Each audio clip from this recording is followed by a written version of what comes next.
Today we are reviewing the 2025 Mazda CX-70. Now this is a brand new nameplate to the Mazda lineup, and actually there's one thing that I absolutely love about this.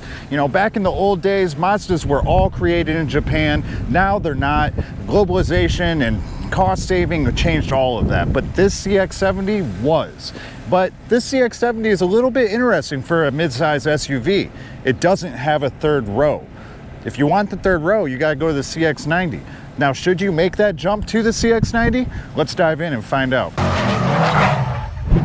All right, starting with the front end of the Mazda CX-70, of course you have a large Mazda badge right there in the center with Mazda's unique grille design. Actually, I feel like it takes a lot of inspiration from BMW's grilles. But what I do love about this front end is there's tons of functionality. As you can see, you can get right through there. You're getting airflow there, you're getting airflow down here, and even on the sides. These vents are half fake and half functional. On the edges here, you do have some functionality, but all of this here is nothing. No practicality there. But you do have a front-facing camera. Of course, you've got LED headlights with the LED diffuser and the turn signals. And then you've also got another LED diffuser that comes in right through here. Looks really good. You know, I do like the front end a lot. Mazda's done a really good job at just making beautiful SUVs. I think it's that simple. Moving along to the side, unfortunately, we do have fender flares that are just black plastic. I would have loved to see these either painted or even shiny black or something like that, right? Give me a little spice in there. But we do have 21-inch wheels with the black and the aluminum. You know, they look really nice. I actually think this is a solid wheel. To the right of that, we've got yet another dud, a non-functional vent, but PHEV badging and some more shininess going on there. We've got metallic black side view mirrors, and they do auto fold in, and they've got the lane departure warning and lane assist here. Overall, great. I'm happy that they are at least painted. They look good. And then on the driver's side here, this is where our gas goes. Moving along to the rear end of the CX-70, I love the exotic taillights on the CX-70. Mazda just makes a lot of really solid design choices. You know, they've changed a lot over the years, and I really love what they've grown to become. And then of course we got the CX-70 all-wheel drive badge, a nice silver Mazda badge, and a little bit of a spoiler. Not quite. Spoiler alert, it's not really a spoiler, but I would have liked to see this come out a little bit higher, get this windshield wiper or rear window wiper and move it up to the top to tuck it in there, hide it. You know, it doesn't need to be there, and create a better spoiler. And then more non-functional vents. What's up with all these non-functional vents though? You know, I like a lot of choices they made here, but these non-functional vents gotta go. And then one thing you'll notice also, where's the exhaust? I don't see the exhaust anywhere. So that's fine though, it doesn't have to be there, but got a little wind diffuser or air diffuser here. Would you rather see the tailpipe or would you rather not? And let me know in the comments what you think. Personally, I think I would like to see the tailpipe. Moving along to the passenger side of the vehicle here, we've got, this is where you charge up your lightning cube. On the top here, we do have some roof rails, absolutely fantastic, big fan of that. Even though you've got this massive rear end here, still can put a box. All right, let's dive into the back end of this CX-70, which does not have a third row, and see if it is a practical choice versus the CX-90. You can see it's absolutely massive. It's incredibly large. It just shocked me when I first opened it up. And you know, my first gripe here, because it just doesn't make any sense at all, is the cup holders in the back. You know, this is the same platform as the CX-90, which does have a third row, like I keep saying, but they've left the cup holders, and like you can tell, this is where a USB outlet would be. You know, it's just all the same. On the left side here, we do have a light, which is great, and then we've got a 120 volt outlet, the buttons to drop our seats, and the button to turn on your 120 volt outlet. Moving on over to the right hand side here, we have yet another 120 volt outlet and a 12 volt outlet. So that's absolutely awesome. I love when hybrid vehicles are just loaded with power options. And then underneath here, we've got your charging cable and some tools to take off the tire when you get a flat. But wait, there's more. If you fold this back and lift it up, there's more storage there and there. So you do get tons of storage back here.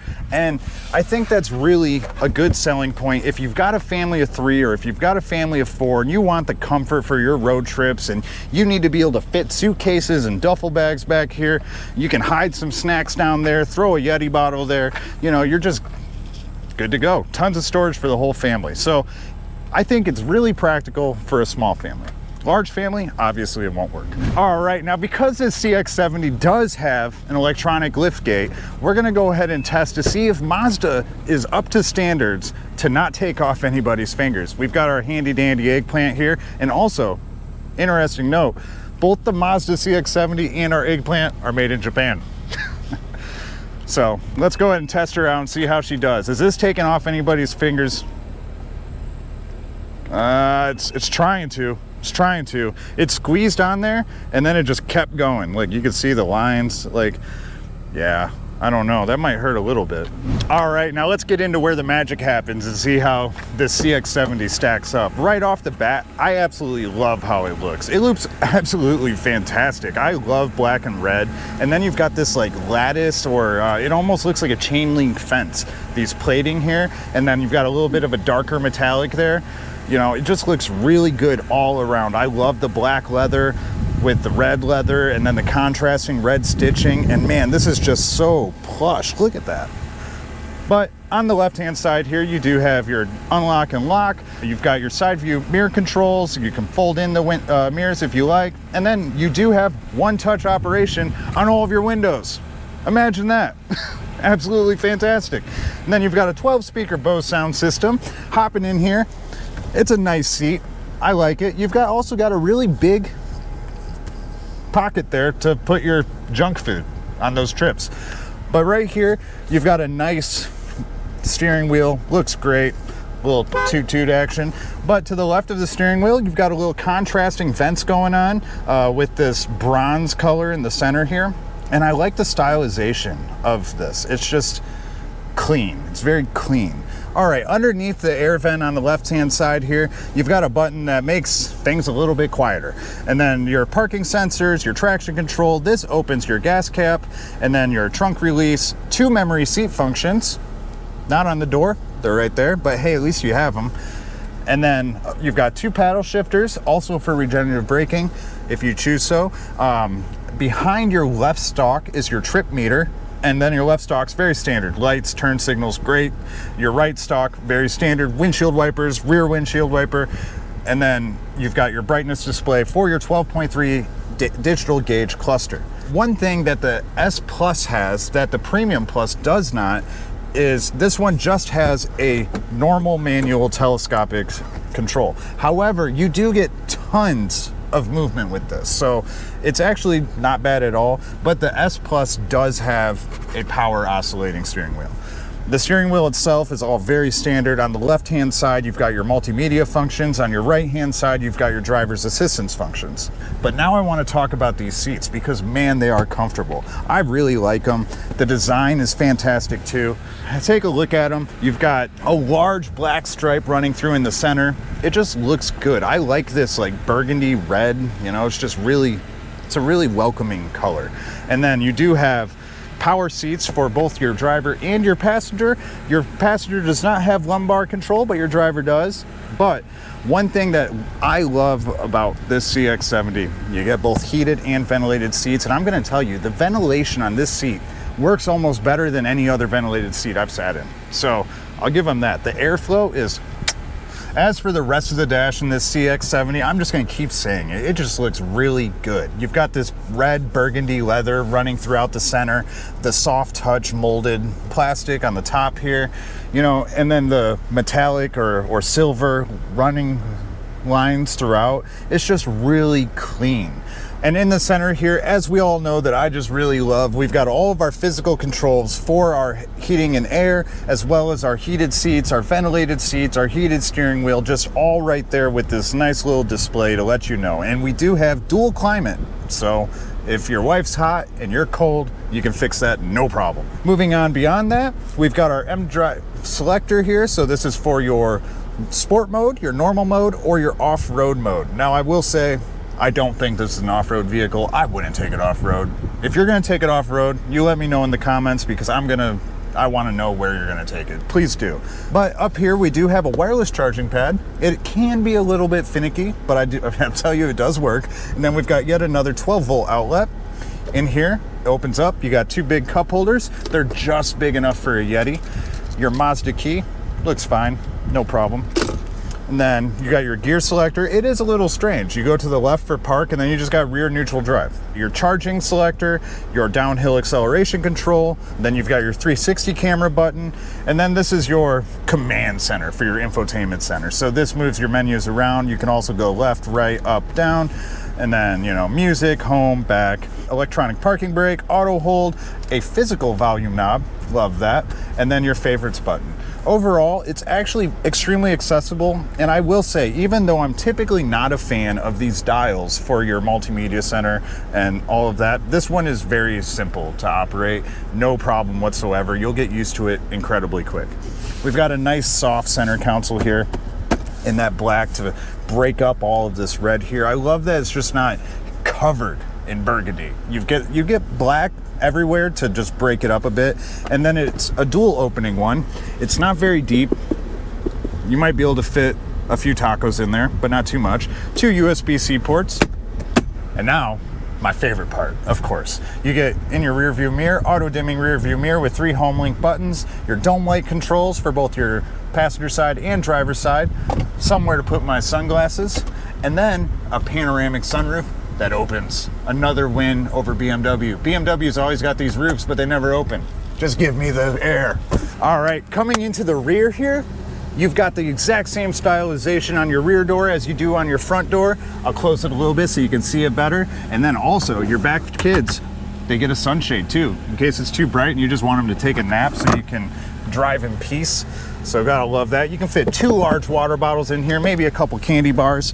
You got big kangaroo pockets on both the seats, a couple Type-C USB ports, and hey, in the wintertime, if the car's cold and you're cold, you got heated seats for your rear passengers. I love that. And of course, climate control as well, with a vent for each passenger. Nothing beats that. And when you're back here, you can still see out the panoramic sunroof. Got some dome lights here for both side passengers. And then when you pull this down, got some cup holders and a very, very plush armrest. As far as space goes, you know, I'm about 5'9" or so, give or take, but plentiful. Absolutely plentiful. I've got tons of room back here, tons of knee space. This is actually in Uncle Steve's driving position right now. You know, he's like 7'2", but I can sit behind him without a problem. Another thing that's really great about the back here is, hey, check this out. I can recline, I can set it forward, I can recline, and then I can also move forward. Hey, how often do you get that much function in your rear seats? I think it's great. You know, right now we've got this car seat here because I think this is a pretty good family vehicle, so why not? But with the car seat back here, no problem whatsoever getting someone else back here, even an adult. Doesn't matter. All right, now I'm behind the wheel of this 2025 Mazda CX-70. And you know, right off the bat, it is actually a pretty nice ride. It's not the snappiest ride.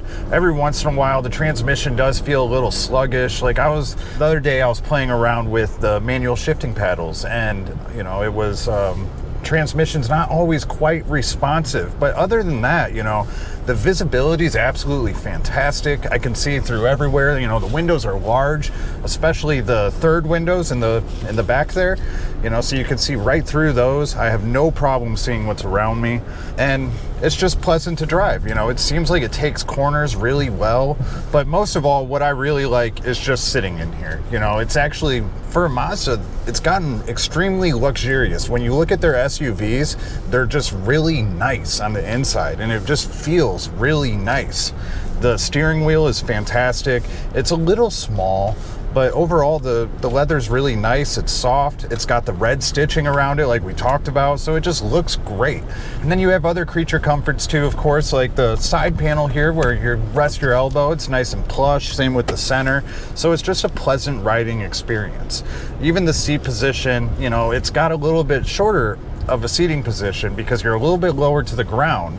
It's not like you're getting in a 4Runner or something like that and you've got more of a sitting up position, but it's a very comfortable position. I could see doing multi-hour long drives in this without a problem. As far as handling goes, I already talked a bit about how the turning is and about how the transmission can be a little bit slippy sometimes.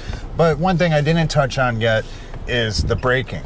You know, if you're at a high speed and if you need to come to a sudden stop, I'd be a little bit concerned because the brakes are a little bit squishy. You're gonna have to really pound those brakes in order to get it to stop quickly. But other than that, you know, it's plenty fine. Maybe they just need to be worn in a little bit more, you know. All right, well, that's my feelings on the driving portion. How about we get Uncle Steve into the driver's seat and see what he has to say about the powertrain and what he thinks about the drive. Well, it's time for Uncle Steve to talk about the powertrain. But before I do that, we're gonna do the 0 to 60. This time, I'm in the driver's seat. All right, now we're gonna do our 0 to 60. We got our race box set up. We got the CX-70 in sport mode and Uncle Steve in the driver's seat. Let's see how she does. We got 30 in 2.57 seconds, and we get 60 in 7 seconds flat. Well, that telling me I need to lose some weight to make it 6. Right, it's a whole second slower than what they advertise. For the CX-70, Mazda offered 3 different powertrains. For the model that we are test driving is a plug-in hybrid that comes with a 2.5 liter inline-4 turbocharged engine, along with a 65 kilowatt electric motor. It produces 323 horsepower and 369 foot-pound of torque. 0 to 60 is supposed to be 6 seconds. However, we did 7, so that's a lie. That's a second. That's like 3-4 calling behind. For the other option, they offer is a gasoline engine, 3.3 inline-6 twin turbocharged engine, producing 280 horsepower and 322 foot-pound of torque. And for the top of the line, which is the Premium S Plus, with the same engine, but with another electric motor, and produce 340 horsepower and 369 foot-pound of torque. Steve, I have to ask you, are you going with the 4-cylinder or are you busting out that inline-6 and going for the Premium Plus? To be honest, I love inline-6 engine. There are so many great engines have this configuration, inline-6. For example, you know the older Super, the last generation Super? Yeah. They call 2JC, not the single, not the Rapper, but 2JC. It's the same thing, inline-6 twin turbo engine. Good and reliable too? Pretty reliable. For the new Super, it's also an inline-6 engine, but it's from a BMW. It's pretty good though, not too bad. You know, I have to say, like, as nice as this Premium Plus is, if I was getting one, I'd be hopping up to the Premium or to the S Plus and getting that in my 340. That's a big difference. Yeah, I want 60 all the horsepower. Yeah. For the fuel economy, for this plug-in hybrid, it's 56 miles per gallon combined, highway and city. For the battery itself, if you have a fully charged battery, it can drive about 26 miles before you need to another charge. That's not bad. That is I guess that is the number of the average people commute daily. Okay. Yeah, I mean, that's enough to get around town for the day, do your errands, whatever. You know, I think 30, that range is pretty standard. So compared to the gasoline engine, it's 26 miles per gallon, which is almost double. For the drivetrain, they all come with all-wheel drive, full-time all-wheel drive, with the 8-speed automatic transmission. You know what, Josh? Do you know CX-90 and this CX-70 have the same powertrain? Yeah, I mean, like, basically, they're exactly the same, except for the third row. Yeah, even price is really close to it. Yeah. It's about 50,000, but you have more detail about the pricing? Yeah, let's jump into the price quick. You know, for the entry-level model, which they call preferred, which I don't know if I would actually call it preferred, but the preferred trim comes in at $41,900. And then you got the premium trim, that's $47,355. You know, the pricing for this CX-70 is really conservative, I think. The Premium Plus, which we're driving today, is $50,355 out the door. Then you've got the S Premium, comes in at $53,905. And finally, your top of the line Mac Daddy trim, the S Premium Plus, that comes in at $57,405. Well, for me, the 41,000 sounds really good, especially they all have almost same engine. 41 mid-size SUV that can fit family of 10. Perfect. I have like 5 kids on the way. Nice. You're out there just making babies everywhere. But you know, I will say, like, they call it preferred, but I don't prefer it because if you go into the preferred model, you lose your panoramic sunroof. I want it. Oh yeah, I want that too. It's so nice. And you also, that's something I actually forgot to touch on earlier. We do have a heads-up display in this one. You can see it right now, right, Steve? Let me open my eyes. Are you able to? Yeah, I can see that. Oh, let's talk about how it drives. It drives amazing. The steering actually feel like very sporty. I would say it's kind of like BMW feeling for the steering. The braking is fine, not like super sensitive. The acceleration is kind of slow in my opinion. The feeling of the driver's seat is perfect. Actually, it's really good. The leather is feel like real leather, but not like the one made in China or somewhere else. So yeah, so everything is just comfortable. Actually, really comfortable, and the space is great. Like I said, you can fit family of 10. No, actually, it's family of 5 is the max for this. Yeah, you could fit 5 children in the storage area in the back, but I don't think you should. And like Josh said, I like the sunroof, panoramic sunroof. The seat in the back, you can recline, you can move forward. It's really practical, you know. The trunk space is crazy. Well, for the noise, I don't hear a lot of wind noise, but that's true. Like Josh said, it's not the engine noise. I'm not sure you can able to hear or afford it. It's a little bit too much. I would rather he listen to like a turbo spooning noise, like a jet engine, like that's how turbo sounds, rather than this loud engine noise. Yeah. Well, speaking of the engine, actually they have one really good design feature under the engine bay. The engine cover itself, actually you can unlock 2 pins on the side and lift it up and hook it up, so the mechanic can actually work on it, or you can check like the full level. Actually, it's really cool, and I have never seen that before. So you don't have to take it off and put it on the ground, and your dog steps on it and cracks it in half. Exactly. So that's a really cool design. So by the way, what do you think about this car though? Like, what is something that you really hate? I really hate that despite, I understand and I can get along with the fact that it's built completely off the CX-90 platform, but I really hate that it's just exactly the same. Like when you go to where the third row would be, the fact that you still have the cup holders there and everything, like it just doesn't make sense. Like I wish that they would have taken it and just made it its own. But I get it, cost saving, you know, if they did that, it'd probably be $60,000 to $70,000. So in conclusion, what do we think of this CX-70? Brand new for the 2025 year. We're driving the Premium Plus. You know, it's really nice. It's actually incredibly luxurious. It's incredibly spacious. I mean, if you need all of that trunk room, you've got it. I don't know if you actually need it though. It seems a little bit excessive. So you'll have to decide if you want that third row because you've got a bigger family, or if you're trying to convince the wife to not have any more kids, so you're just sticking with 2 rows, baby. Let us know in the comments what you think. Smash the like, subscribe to the channel, and we'll see you on the next video.